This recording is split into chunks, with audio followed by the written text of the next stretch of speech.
25 25 35 e 999 35 58 88 com estacionamento próprio na Avenida 28 de Março 513 Terra Mar Tuf.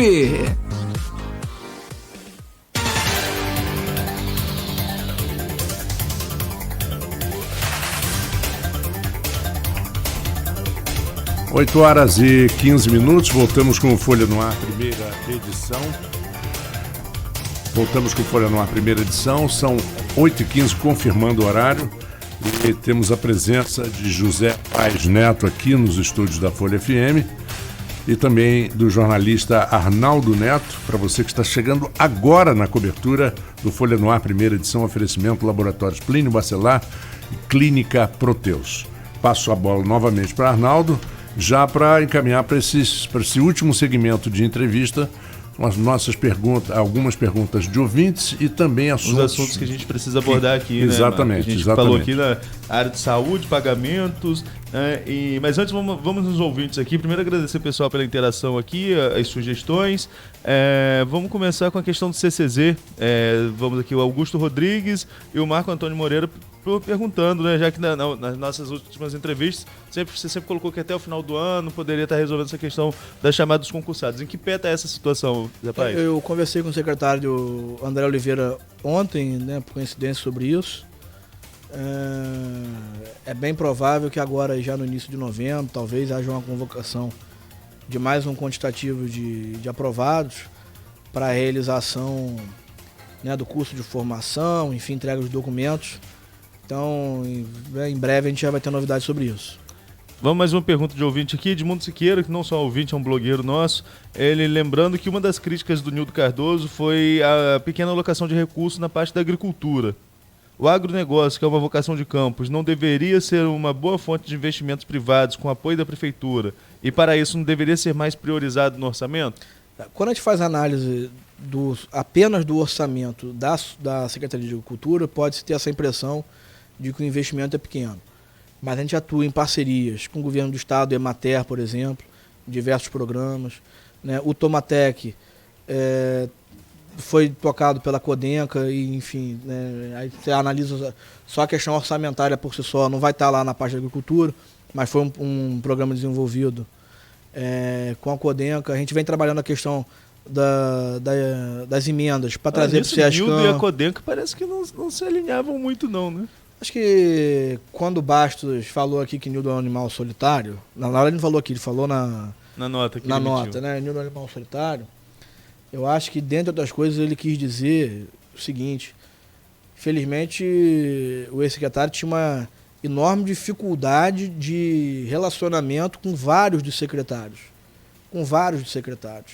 Sobretudo com secretários que tentavam ajudar e desenvolver atividades em áreas relacionadas à área dele, né? E aí me parece que o Vinícius da Codenca seria um desses, né, desafetos do Nildo, justamente por essa falta de habilidade dele de saber lidar com outros secretários. Outros secretários estão ali, eu acho que todos os secretários precisam entender, e a grande maioria felizmente entende isso, que o governo é o governo do prefeito Rafael Diniz.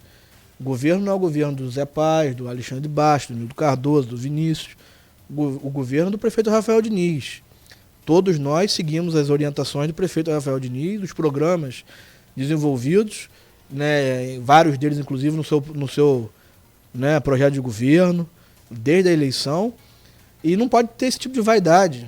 A gente tem que trabalhar em conjunto, as secretarias têm que ter sinergia, né? Isso é importante acontecer. Então, na questão da agricultura, a Codenca auxilia, por exemplo, na questão do Tomatec. O Fundecam tem linhas ligadas à agricultura, inclusive estava desenvolvendo uma agora em conjunto com a questão do pequeno produtor de cana, que é uma vocação da nossa cidade. Enfim, então a gente vem trabalhando não só na parte da agricultura, especificamente na parte da agricultura, mas em diversas outras partes, para desenvolver isso. Às vezes, os custos não aparecem ali, aparecem em outra pasta, e aí se cria essa falsa perspectiva de que não há investimento na agricultura. Zé Paes, vamos entrar na área da saúde agora, que é uma questão extremamente delicada e, além de ser delicada, extremamente importante para o município.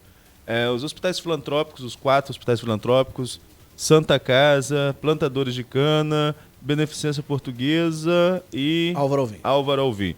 Os 4 hospitais estão alegando dívidas de 3 meses nos repasses de julho, agosto e setembro. Outubro está fechando agora. E que a falta desse complemento municipal inviabiliza o funcionamento das entidades, inclusive com risco de suspensão de atendimento. O Dr. Geraldo Venâncio me passou aqui, diretor do Hospital Álvaro Alvim, acompanhando a gente, me passou aqui, por exemplo, a questão de bloqueios que estão acontecendo para consultas ambulatoriais do mês de novembro. Qual a perspectiva de se buscar uma solução na questão da saúde, tanto na questão do pagamento, como na questão da repactuação que você falou com a gente da Folha na semana passada? Bom, primeiro, eu sempre ressalto isso em todas as entrevistas que estou dando sobre essa questão, do reconhecimento da importância dos hospitais contratualizados para a efetivação do serviço de saúde do nosso município. Então, assim, a gente reconhece a importância. Nós não estamos em confronto com os hospitais, em guerra com os hospitais. A gente sabe da necessidade que a gente tem de regularizar a questão dos pagamentos. E a gente vem trabalhando para isso. O prefeito recebeu todos os diretores na semana passada. Pôde esclarecer a situação financeira. Algum ouvinte pode estar dizendo, não, mas saúde é prioridade e vocês têm que pagar as despesas de saúde com prioridade acima de todas as outras. E nós fazemos exatamente isso, né? A primeira prioridade do governo é manter em dia o pagamento de servidores estatutários, de servidores efetivos, como você bem colocou, né, os salários dos servidores comissionados está em atraso, a gente recebeu ontem 50%, mas mesmo assim ainda continua em atraso, os RPAs da mesma forma, mas a prioridade, é manter o pagamento em dia dos servidores ativos, manter os nossos serviços funcionando, e logo em seguida a prioridade sempre foi fazer o pagamento dos hospitais contratualizados e do nosso serviço de coleta de lixo. São 2 serviços essenciais em nossas prioridades. E nós vimos fazendo isso desde então. Desde 2017 o pagamento dos hospitais estava rigorosamente em dia. É importante destacar que os repasses federais estão em dia. E aí, antes que alguém diga é obrigação, salvo engano, foi até o ex-secretário Geraldo Venâncio que falou isso. Você é um mero repassador do recurso, né? Só que ele esqueceu de dizer aqui que, apesar de ser um mero repassador do recurso, no final do governo da prefeita Rosinha, quando ele era o secretário, ele entregou devendo, inclusive repasses federais, e que nós colocamos em dia ao longo do governo. Então a gente vinha fazendo os pagamentos em dia, só que com a queda expressiva da arrecadação dos royalties do petróleo, sobretudo nesse segundo semestre, né, a participação especial do mês de agosto foi muito ruim, a arrecadação de royalties no mês passado foi, salvo engano, 25 milhões, já 3 milhões menor do que a de setembro, e a menor, uma das menores do governo, 33% menor do que no mesmo período do ano passado. Né? Então, isso inviabilizou que nós continuássemos fazendo esse pagamento com a regularidade necessária. Muito embora eles falem que que as notas são de julho, agosto, o último pagamento que eles receberam foi em setembro, né? No começo de setembro, salvo engano. Ou foi final de agosto, início de setembro, salvo engano, foi início de setembro. Por quê? Porque tem uma rotina de pagamento, né? O serviço é prestado no mês, a produção é encaminhada à Secretaria de Saúde para fazer uma auditagem, e realmente só se paga lá 2 meses depois, mas tem um fluxo de pagamento contínuo. A gente tem um problema? Tem um problema. O prefeito pôde esclarecer na reunião com os diretores dos hospitais que o objetivo dele no dia 10 de novembro, com o recebimento da participação especial, caso a participação especial projetada pelas secretarias se concretize, realizar o pagamento de pelo menos 1 mês desses valores. Né? Então está aí eu vou fazer você uma pergunta que foi uma pergunta levantada até pelos diretores dos hospitais quando estavam aqui. Essa questão dos hospitais contratualizados vai ficar refém de participação especial de 3 em 3 meses, ou há uma alternativa para se quitar isso? A gente vem buscando alternativas, mas é importante destacar qual era a lógica que a Secretaria de Fazenda vinha adotando para fazer o pagamento desses serviços essenciais, aí, hospitais contratualizados e lixo, por exemplo. quando você recebe a participação especial, a Secretaria já contingenciava esses valores recebidos e já dividia, ó, esse valor aqui vai pagar os próximos 3 meses dos hospitais contratualizados, essa outra parcela vai pagar os próximos 3 meses do serviço da coleta de lixo, para você ter uma garantia que esse pagamento conseguiria ser feito. Né? E aí o recurso dos royalties que vem entrando, você ia utilizando para pagar as outras despesas ordinárias, inclusive de pessoal, porque muita gente acha, né, que não se pode utilizar os recursos dos royalties para pagamento de pessoal, mas o Tribunal de Contas tinha uma deliberação no sentido de que esses recursos poderiam ser utilizados. E infelizmente, quando a gente assumiu, a gente se deparou com a situação deles serem utilizados. Eu concordo que eles não deveriam ser, que a gente deveria aplicar apenas em investimento, em serviços, né, em outro tipo de serviço, mas hoje a arrecadação própria do município, PTU, ISS, as taxas, ITBI, o que o governo federal transfere obrigatoriamente para a gente de imposto de renda, o que o Estado transfere para a gente obrigatoriamente de ICMS, essas despesas todas em conjunto não pagam a folha de pagamento do município. E aí a gente precisa utilizar os royalties. Mas voltando para a questão da saúde, com a quebra dessa expectativa de arrecadação de participação especial, sobretudo em novembro, essa lógica da Secretaria de Fazenda né, passou a deixar de existir, por isso esses problemas, e aí a Secretaria está refazendo, né, o seu planejamento financeiro para conseguir realizar o pagamento.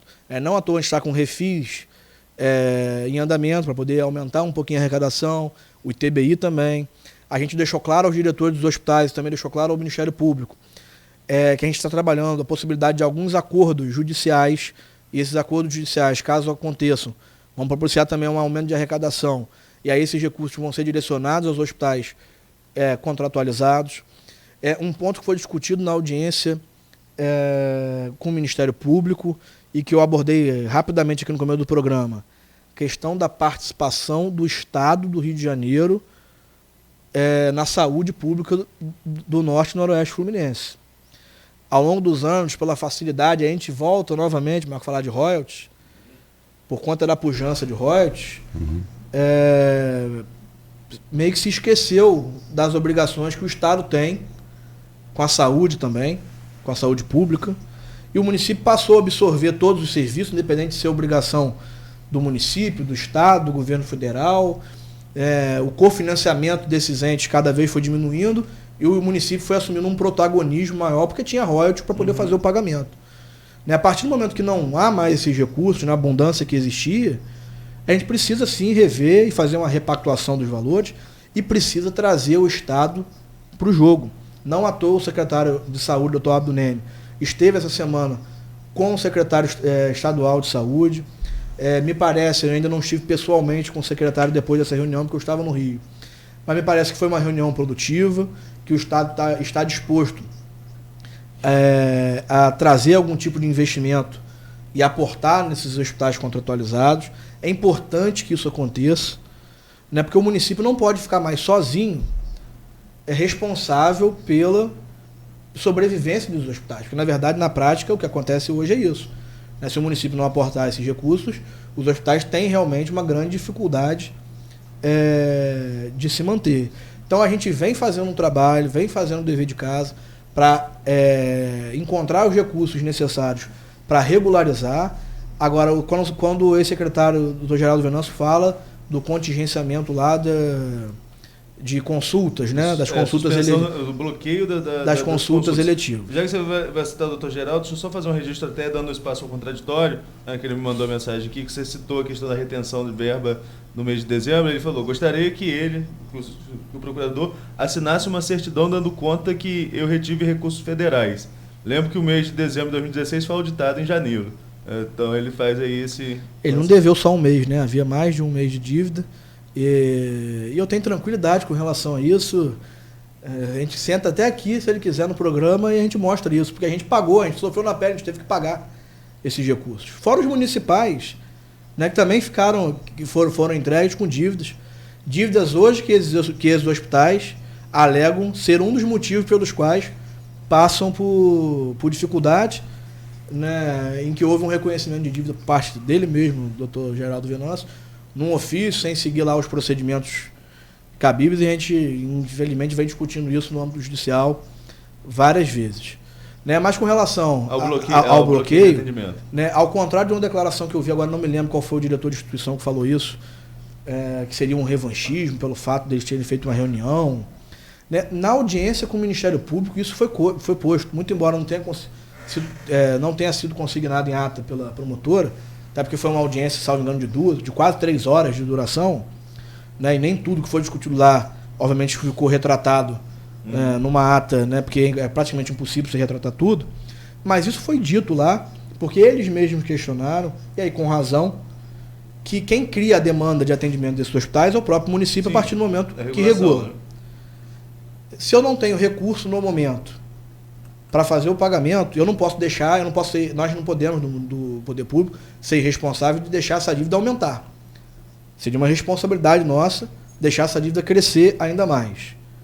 Né? Então foi dito lá na audiência que os procedimentos que não são de urgência, de emergência, por exemplo, uma internação em UTI ou uma outra cirurgia que tem uma urgência maior, que haveria sim um contingenciamento dessa liberação da regulação e que a rede própria acabaria tendo que absorver, de certa forma, consultas eletivas, por exemplo, e aí com o sistema eletrônico de marcação de consulta, que já vem resultando, já vem aumentando a qualidade do atendimento, o aumento do número de consultas, a gente, acredito, tem possibilidade de absorver.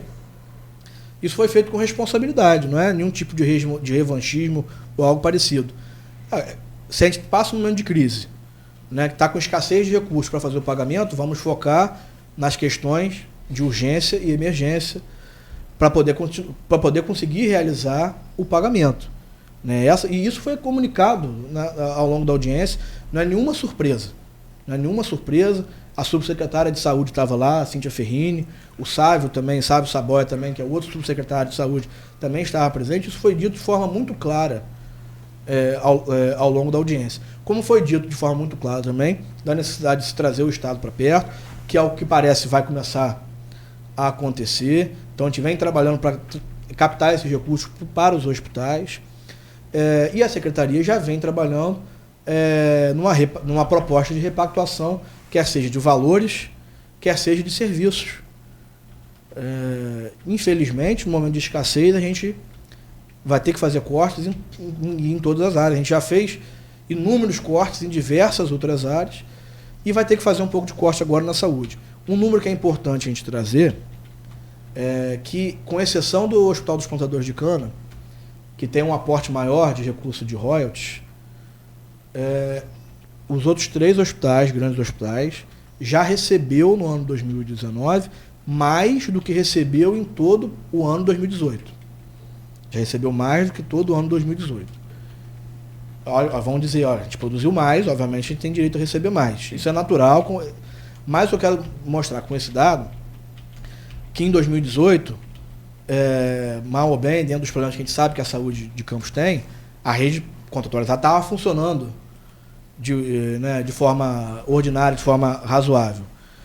Então a gente pode tentar voltar para o quantitativo financeiro que era desembolsado no ano passado. Porque ano passado a gente teve muito mais receita do que a gente está tendo esse ano. Então, assim, o que não dá para simplesmente achar, e aí eu acho que o ouvinte precisa ter essa compreensão, é que dá para fazer mágica com os recursos públicos. A gente trabalha dentro do cenário financeiro que a gente tem naquele momento. A gente está aumentando a nossa arrecadação própria, os dados estão aí para ser mostrados, mostrar que isso vem acontecendo, mas como a participação própria ainda não representa a maioria dos nossos recursos, a nossa gestão, em razão da questão do JOT, fica de certa forma limitada também. Não é o cenário que a gente gostaria que existisse, é óbvio que a gente queria ter uma facilidade maior para gerir, é óbvio que a gente queria aumentar os serviços que são contratados dos hospitais contratualizados, mas a gente não pode aumentar a demanda de forma irresponsável e não pode ter condição de pagar. Então a gente vem trabalhando, houve as decisões judiciais com relação ao bloqueio. A gente teve, né, eu estive desde terça-feira no Rio, um dos pontos que eu fui tratar foi justamente isso, despachar no tribunal, para mostrar que essa lógica de determinar bloqueios nas contas do município, ela pode se transformar numa verdadeira bola de neve, porque você vai bloquear esse mês, aí a gente vai perder a capacidade de gestão dos nossos recursos, porque toda hora vai ter um bloqueio, aí no mês que vem não vai conseguir pagar de novo porque teve bloqueio anterior, E nós mostramos todas as medidas que nós estamos adotando para resolver a questão.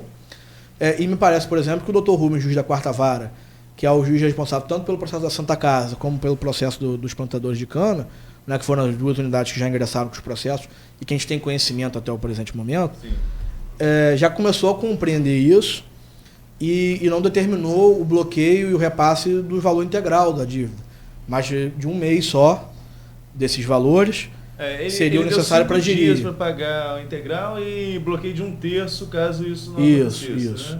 Né? E a gente vem conversando com ele também, mostrando no judiciário que simplesmente o bloqueio dos valores não vai resolver a situação. Pode resolver hoje, mas mês que vem gera um problema, gera outro, porque a gente perde a capacidade de gerenciamento do recurso. Com relação a essa dívida com os hospitais, rapaz, você reconheceu a dívida em entrevista à Folha. Em uma das reuniões que aconteceram dessa questão da saúde,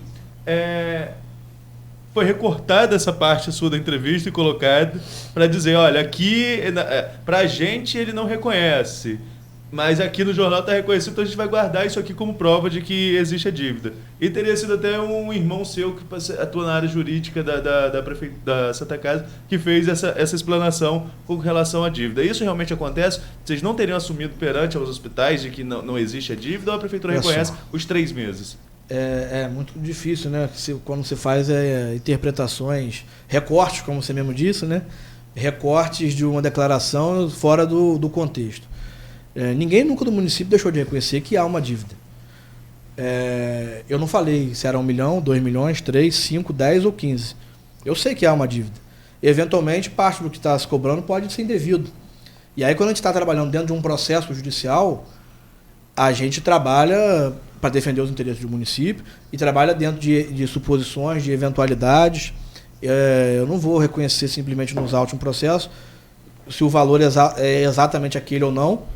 Quando você vai aos autos, qualquer um que tiver o mínimo de curiosidade de pegar a petição, valores eventualmente devidos, porque isso é uma prática jurídica. Eu não sei se é 1 milhão e 100, ou 1 milhão e 200, ou 2 milhões e meio, pode ter R$1 a mais, R$1 a menos, e isso vai ser discutido, obviamente, dentro do processo, caso o processo continue e não se chegue a uma composição para pagamento desses valores no curto prazo, que é o que a gente deseja.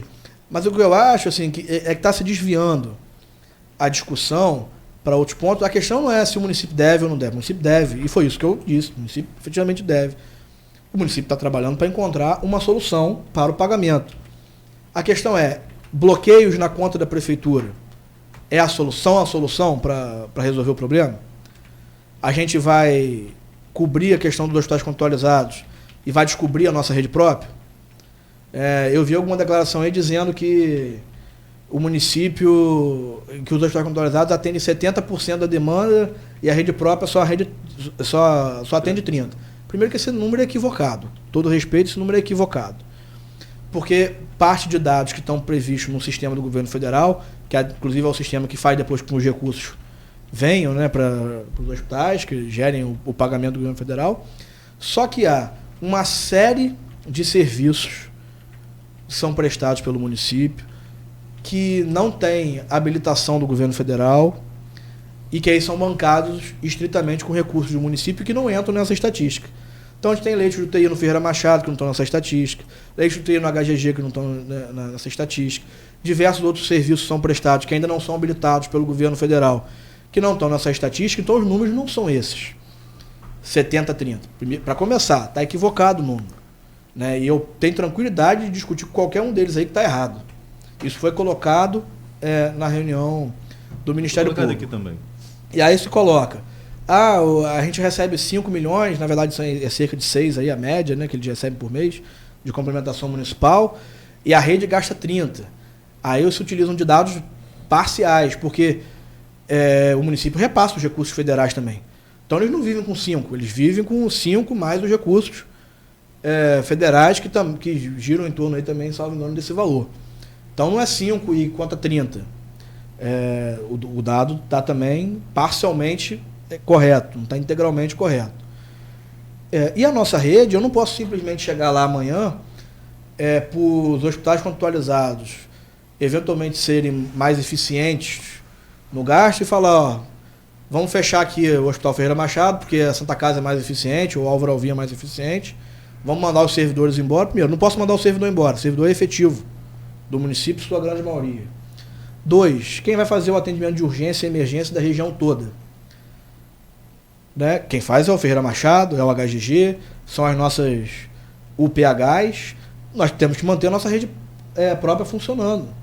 Né? Quem vai fazer o atendimento lá em Santo Eduardo, lá em Morro do Coco, em Travessão, no Farol.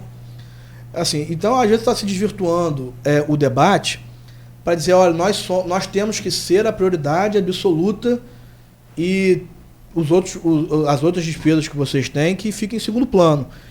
A ponto de se chegar aí, acho que foi o Esdras que fez alguma publicação nesse sentido, e isso foi aventado lá em alguns momentos na audiência do MP.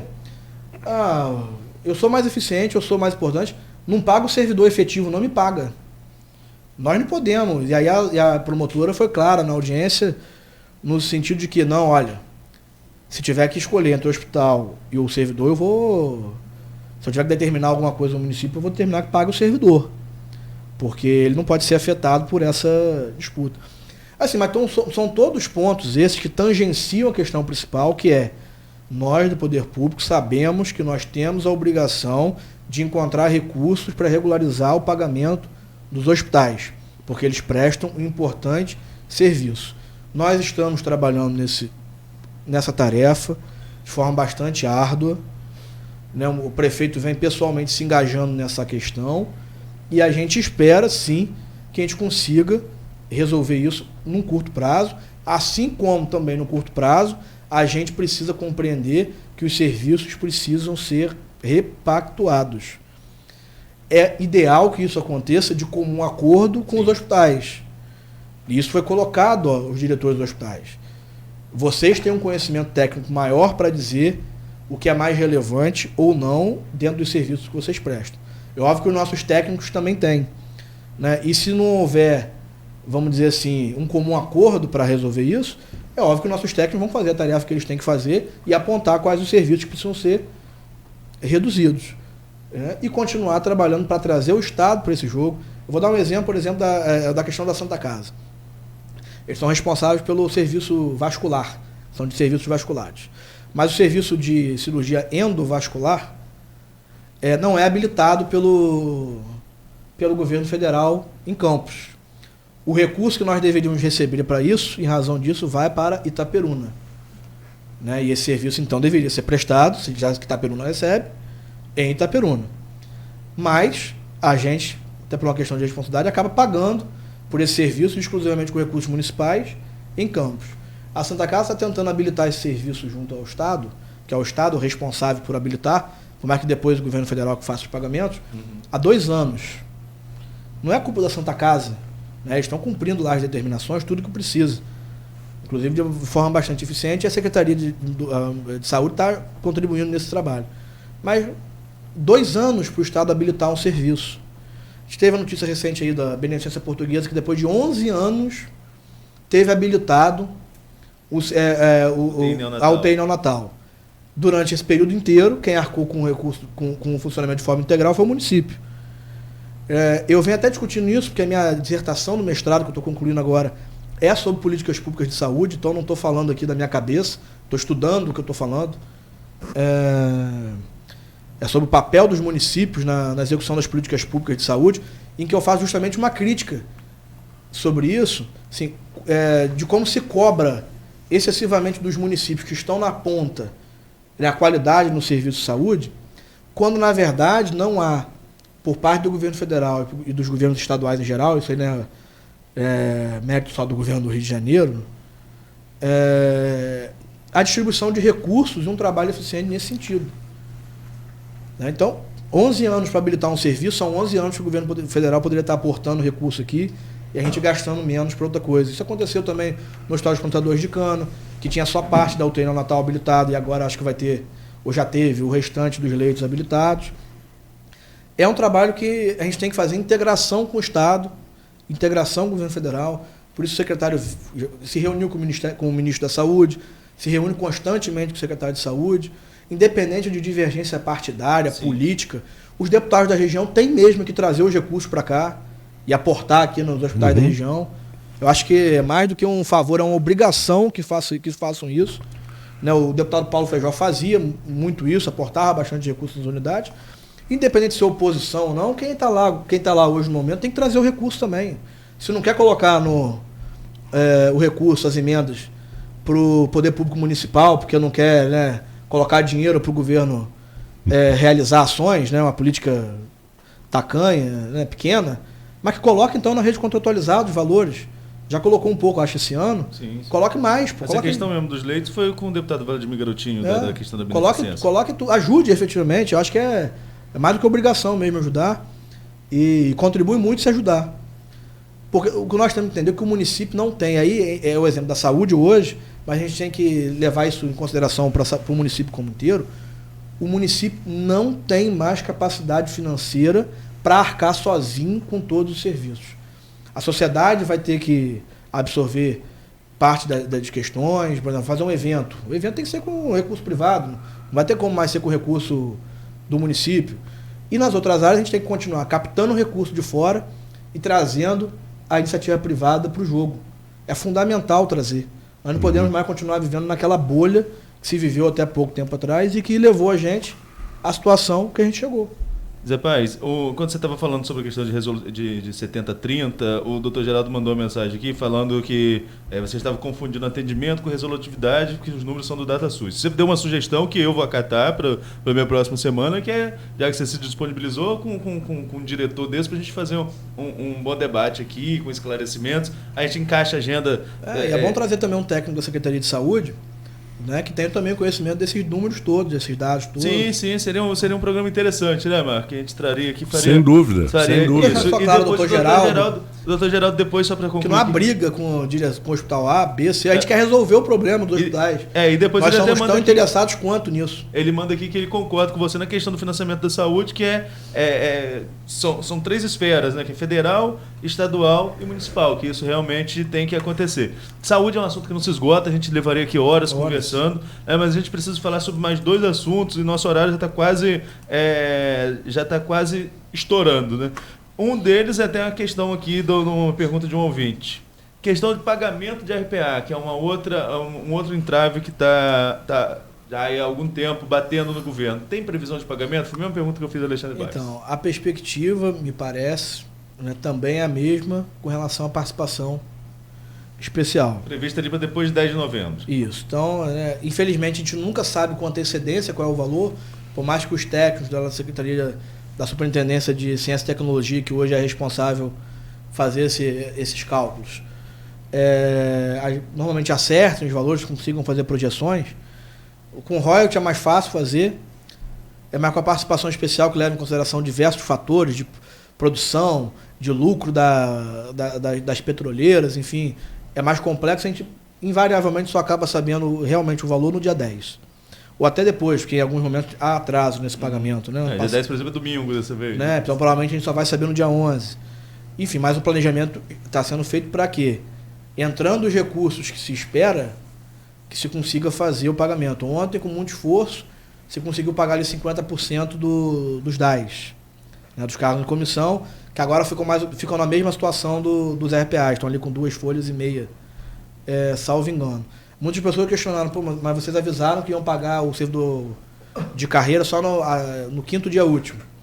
Na verdade, a gente disse que pagaria até o 5º dia útil. Por quê?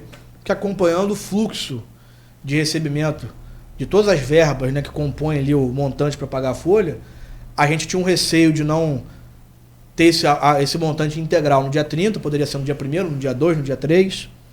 Certamente teria até o 5º dia útil. E aí seria muito ruim se a gente só avisasse no dia 30. Sim. Não vai receber hoje, vai receber amanhã ou depois da manhã. As pessoas têm compromissos, precisam se organizar. Mas como, felizmente, o fluxo de caixa se concretizou e a gente conseguiu arrecadar o montante integral dos valores para pagar a folha, então a Secretaria prontamente, se já tinha os recursos ontem, conseguiu fazer o pagamento. E essa vai ser a lógica. Tem o recurso suficiente para pagar até o último dia útil, ótimo, a gente paga no último dia útil do mês, dentro do próprio mês. mas pelo menos o servidor hoje tem a informação que ele pode poder se programar que o pagamento pode acontecer até o 5º dia útil. A gente vem trabalhando para resolver tanto o DAS quanto o RPA. São desafios que a gente tem aí para o final do ano. Zé Paz, a gente está abordando vários assuntos aqui dentro da administração pública, mas Campos voltou ao noticiário com relação ao noticiário policial, político-policial, jurídico-policial, que é um noticiário quente sempre, com relação à prisão do casal Garotinho. Sua última participação aqui... foi no dia que eles foram presos foi no dia da prisão. Da 4ª vez. Engoliu até a sua entrevista, né? Porque o factual, a gente estava aqui no meio da entrevista, no meio da conversa, a gente recebe a mensagem que o casal Garotinho tinha sido preso. Depois eles conseguiram um habeas corpus com o Ciro Darlan. Esse habeas corpus caiu e eles voltaram à prisão nessa semana. Como que você, como um jurista, né? Você é advogado... hoje procurador do município, procurador da Câmara de Carreira, concursado. Como você tem acompanhado esse processo e vê 2 políticos de peso de Campos? Você, como eu acho que como todo campista, já passou por isso, de chegar em uma cidade de fora e falar que é daqui ou que é perto daqui, né? Que hoje, pelo menos São João da Barra, eu posso falar no Porto do Açu, então eu já posso falar da minha cidade. Mas quando a gente não tinha assim, uma referência, professor de São João da Barra, do lado de Campos, terra de Garotinho, né? É sempre uma referência, um político de referência. Como você vê a questão dessa prisão e o nome da cidade, porque é um programa municipal envolvido nesse suposto escândalo de corrupção? Por isso, como você falou aí, a expressão terra do Garotinho. Eu acho que, dentre tantos outros motivos, esse é um dos motivos pelos quais nós estamos na situação que nós estamos hoje. Porque durante muitos anos se tratou essa cidade como terra de alguém, como se alguém fosse dono dela. Aí se criou essa lógica aí de que os garotinhos eram os donos de Campos. Talvez eles tenham achado isso mesmo, que eles eram os donos de Campos, e talvez por conta disso eles estão hoje onde eles estão. E a cidade também onde ela está. E curioso que não estou fazendo uma acusação, é uma palavra que se usa no jornalismo e tal. Esse modelo meio coronelista de governança, que é uma característica muito do Nordeste, né, do século passado e tal. A parte mais próxima do Sudeste que esse formato veio foi o Rio de Janeiro, o interior do Rio de Janeiro. É impressionante. E aí a gente chegou nessa situação até por conta de situações como essa, né? Questões como essa de alguns políticos daqui da cidade acharem que eram donos daqui, podiam fazer o que bem entendessem. A questão da Odebrecht, aí eu vou falar especificamente sobre o que a gente vive dentro da prefeitura. Para mim é muito claro ali que houve problemas gigantescos, absurdos, e que se perdeu muito dinheiro por conta de irregularidades que aconteceram dentro dessa questão da Odebrecht. A gente fez uma auditoria já lá no começo do governo do prefeito Rafael. Uma das auditorias que ele determinou que fosse realizada foi da Odebrecht, que se apontou problemas. Salvo engano, teve a CPI, né, e também apresentou problemas. Então a gente sabia que em algum momento essa questão ia explodir, né? Tinha as delações lá dos ex-diretores da Odebrecht. A gente sabia que em algum momento essa questão ia chegar. Não sabia se ela ia chegar de forma rápida ou se ia demorar, né? E chegou de forma relativamente rápida. A gente sabe que a justiça não é tão rápida assim como a opinião pública deseja que ela seja. Eu acho que vários políticos colocaram isso. E a sensação é essa. É uma sensação até de lamentação por mais uma vez o município estar nas páginas policiais por conta de práticas políticas passadas. Eu não gostaria muito de adentrar o mérito do processo em si. Primeiro que eu não conheço o processo a fundo. Estamos até obtendo cópia do processo, porque o que está descrito nesse processo criminal é importante para o processo da área civil, em que a Odebrecht cobra da prefeitura ainda milhões e milhões de reais. Então, o que acontece na esfera criminal pode interferir no civil, pode ajudar que o município não perca ainda mais recursos para o Odebrecht. Então, a gente já está buscando, já teve acesso aos autos, está estudando melhor. Mas eu não conheço os autos a fundo, não conheço o habeas corpus também, não li o acórdão, até não sei nem se foi publicado ainda já o acórdão. Do TJ, não. Enfim, seria antiético da minha parte também, enquanto advogado, tecer comentários sobre aspectos jurídicos da questão, né, que estão sendo tratados pelo Ministério Público, que é a acusação, e pelos advogados de defesa deles. Mas a gente lamenta o que vem acontecendo, e de certa forma a capa da Folha da Manhã de hoje é emblemática nesse sentido do que eu vou falar, porque você tem a chamada principal e a manchete, né? Acho que Rosinha Garotinha preso, Casal Garotinho preso no Rio de Janeiro. É preso em casa e a STJ nega pedido de liberdade. Né? E no alto da página, TCE aprova as contas do prefeito Rafael Diniz. Em azul. Para a gente tentar Brincadeira. mostrar que a gente tem tentado desenvolver, por mais que as dificuldades econômicas existam, um trabalho pautado em legalidade, seriedade, pautado em tudo aquilo que o prefeito Rafael Diniz sempre colocou desde quando ele ainda era vereador. É compreensível que as pessoas, eu já acho que eu até falei isso na outra entrevista aqui, mas eu sempre gosto de ressaltar, é compreensível que as pessoas eventualmente estejam contrariadas, incomodadas com a situação do município. Não é fácil para quem vive aqui há anos e anos e viveu essa fartura toda, pelo menos nos últimos 20, admitir que a cidade hoje não tem mais o dinheiro. Né? Então é natural que a pessoa esteja, poxa, mas o prefeito deixou de fazer isso, podia ter melhorado naquilo outro. Ele também acha a mesma coisa. E não é fácil para ele também passar por essa situação de ter uma série de ideias na cabeça, uma série de projetos na cabeça, e não conseguir implementá-los todos, ou ter dificuldade para manter alguma coisa ou outra por conta disso. Mas é a realidade financeira que a gente vive no momento. A gente está passando efetivamente por uma tempestade, porque a cidade vai ter que se readequar a essa nova situação, mas as pessoas precisam ter a compreensão de que, dentro daquele quadripé que eu coloquei aqui mais cedo, né? Corte de arrecadação, corte de despesa, aumento de arrecadação própria, tração de recursos privados e diversificação da economia.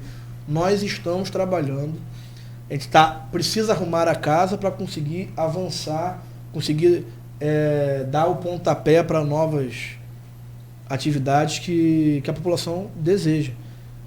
A gente tem duas opções. Ou eu acho que o Oviedo, né, falou esses dias, fez uma comparação lá com o Macri, eu acho que o Baixo também comentou com ela, eu achei muito interessante. Ele já tinha feito um anterior, de quando o bombeiro chega para apagar um incêndio, apaga o incêndio, aí depois, quando a pessoa vê a casa toda destruída, depois que o incêndio foi combatido, quer colocar a culpa no bombeiro e não no incendiário. Uhum. Né? Que é o que está acontecendo em campo. A gente está apagando o incêndio, arrumando a casa obviamente vai ficar machucada, vai ficar, né, em parte destruída. É muito comum. Só que a culpa também não é de quem está apagando fogo, a culpa é de quem tá com fogo no parquinho, como costumam dizer aí, né?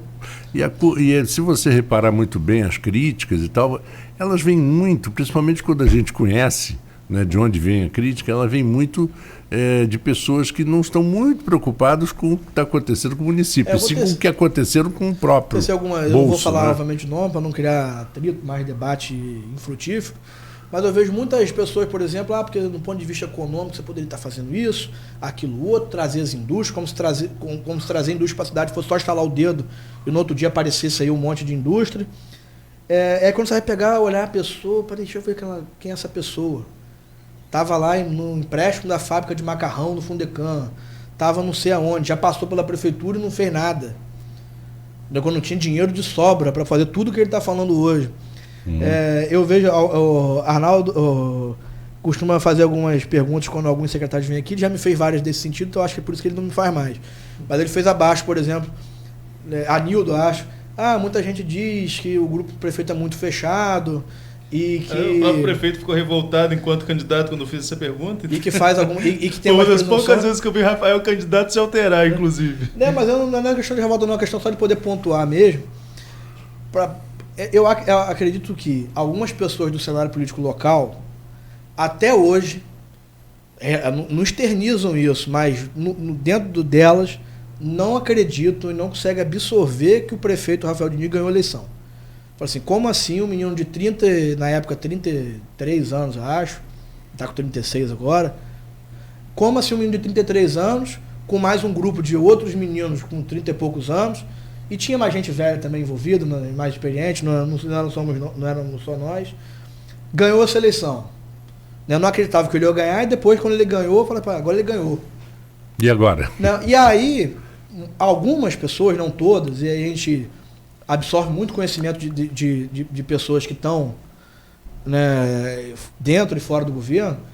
Assim, agora que ele ganhou, ele é inexperiente, é novo, não tem uma equipe, a gente vai tomar conta lá daquele governo lá, a gente vai mandar nele lá. Né, a gente vai dar as cartas lá, porque ele não tem a cancha. Aí quando viram que não ia ser assim, que ele tem personalidade própria, que ele é uma liderança política nata, que ele tem capacidade de administração, aí ficam, às vezes, com esse remorso. E aí não é uma questão de ser presunçoso, ser arrogante, não. Assim, a nossa equipe é uma equipe nova, realmente é nova. Vem aprendendo muito na prática.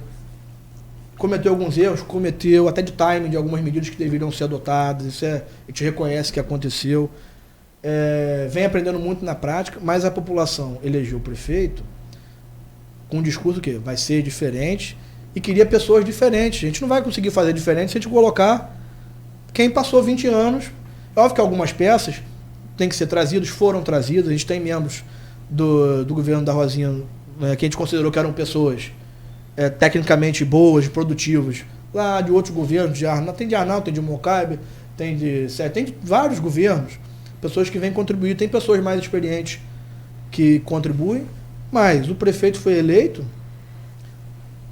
com aquela equipe jovem. É mais do que natural de que essa equipe jovem ajude o prefeito a governar. Estranho seria se ele ganhasse a eleição, no outro dia, vai todo mundo embora que trilhou junto comigo aqui, nós vamos trazer o pessoal aí que estava do outro lado para governar com a gente. Uhum. Deixa eu só concluir, Marco. Não é nem mais uma pergunta, é só um comentário só. O Emerson Fonseca que está acompanhando a gente e reclamou que a gente, com tantos assuntos para a gente falar, a gente estava falando agora sobre a questão de garotinho. Só para ele deve ter chegado na transmissão no início, o streaming fica disponível, que a gente falou sobre vários assuntos da administração municipal, entre eles saúde, entre eles a RPA, e ele fez e até trouxe a pergunta dele com relação ao... Embora a gente está sempre aberto à crítica, só estou respondendo aqui, Emerson. A gente fez a pessoa pergunta com relação à RPA e só vou complementar. Você falou em pagamento possível depois da participação especial. Aí ele pergunta, uma folha, meia folha? Vai depender do quantitativo de arrecadação da participação. Ok, acho que aí tá respondido então para o Emerson, e agradecer a participação também, mas todos os assuntos foram abordados dentro da administração. Sugiro aí, quem não pôde acompanhar, é só voltar ali no stream e fica disponível aí nas redes sociais. Bom, José Paes, muito obrigado pela sua visita, mais uma visita. Já pode pedir a música, bota a música aqui, eu já prometi, agora tem que cumprir. Mano. E nós realmente precisamos encerrar, porque a gente já está com um intervalo comercial desde 8h20, acumulando. Eu agradeço muito a você. Eu que agradeço mais uma vez pelo convite. É sempre um prazer estar aqui, porque o debate vai se acalorando, a gente vai tratando de vários temas, e é sempre bom de colocar a população a par do que efetivamente está acontecendo. Sempre que houver necessidade, podem me convocar. É um prazer. Obrigado, Arnaldo, também. Um bom dia de trabalho, e daqui a pouquinho também teremos o direto da redação, lá da redação do jornal Folha da Manhã. Vamos então ao intervalo para encerrar agora o Folha no Ar, primeira edição. A Proteus, moderna empresa especializada em medicina e segurança